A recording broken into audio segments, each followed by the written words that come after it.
31 जुलाई 1980 रमजान का महीना, बरोज जुमेरात। रोजे की हालत में रफ़ी साहब कोलकाता से आए। म्यूजिक डायरेक्टर्स के लिए दुर्गा पूजा की रिकॉर्डिंग्स की रिहर्सल के लिए घर से निकले। कोई नहीं जानता था कि आज सदी के महान गायक की आखिरी रिहर्सल होगी। रिहर्सल्स के वक्त रफ़ी साहब को सीने में चुभन होने लगी। उन्हें लगा हमेशा की तरह एसिडिटी का दर्द होगा।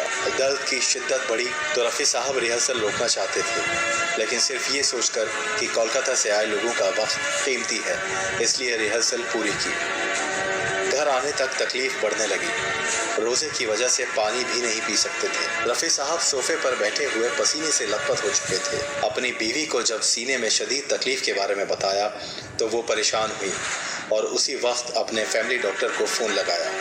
डॉक्टर ने घर आकर सलाह दी कि इसी वक्त रफ़ी साहब को हॉस्पिटल ले जाया जाए। अब तक घर में मौजूद सबको पता चल चुका था कि रफ़ी साहब को दिल का दौरा पड़ा है।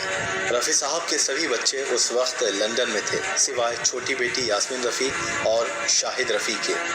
रफ़ी साहब घर से अस्पताल के लिए निकले और इसी कैफियत में घर वालों के माथे को चूमा और उनके आखिरी अल्फाज थे, मेरे लिए दुआ करना। रफ़ी साहब खुद सीढ़ियों से उतरे और गाड़ी में जाकर बैठ गए। गाड़ी में बैठने के बाद रफ़ी साहब ने अपने घर वालों को आखिरी बार देखकर हाथ हिलाया और अस्पताल पहुंचे, लेकिन बच नहीं पाए।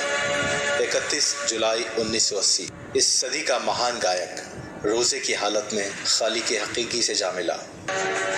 रफ़ी साहब के इंतकाल की खबर न सिर्फ हिंदुस्तान में बल्कि दुनिया भर में तेज़ी से फैल चुकी थी। उनके चाहने वालों के बीच गम की लहर दौड़ गई और कुछ जगहों से खुदकुशी की खबर भी आने लगी। मुंबई के कई स्कूल्स में छुट्टी कर दी गई और रफ़ी साहब को खिराज अक़ीदत पेश करने के लिए सरकार ने मुल्क भर में 2 दिन की छुट्टी का हुक्म दे दिया। ऐसा लग रहा था कि पूरा मुल्क थम सा गया। रफ़ी साहब के बाकी बच्चों को खबर दी गई और वो अगले ही दिन लंदन से हिंदुस्तान पहुंचे। रफ़ी साहब के जनाजे में फिल्मी दुनिया की बड़ी से बड़ी शख्सियतें मौजूद रही। इससे पहले मुंबई ने अब तक किसी जनाजे में इतनी तादाद नहीं देखी थी। उस दिन बहुत तेज़ बारिश भी थी, मानो जैसे आसमान भी रफ़ी साहब की याद में फूट फूट कर रो रहा हो।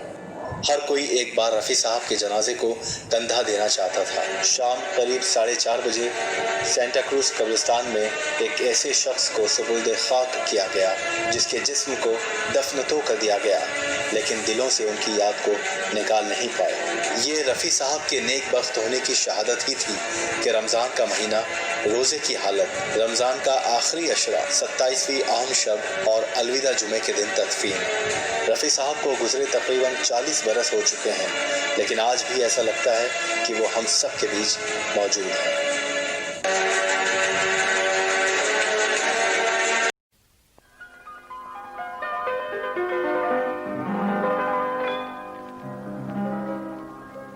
दिल का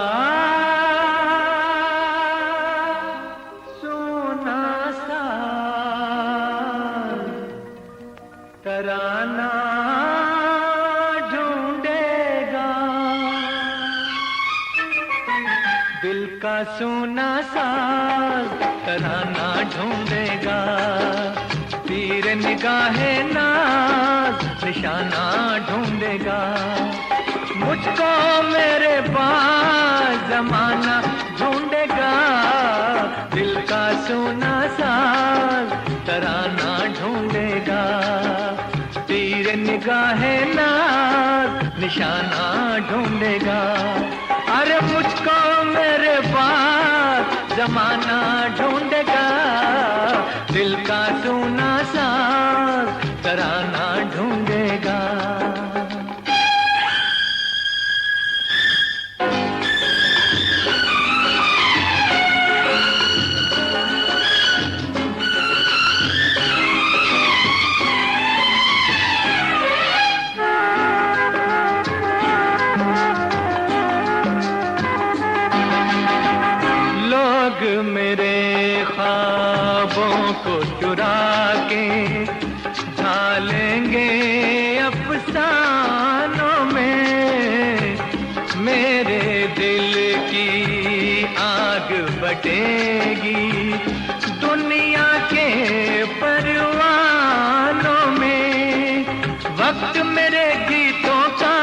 खजाना ढूंढेगा दिल का सोना साज, तराना ढूंढेगा तीर निगाहे नाज, निशाना ढूंढेगा।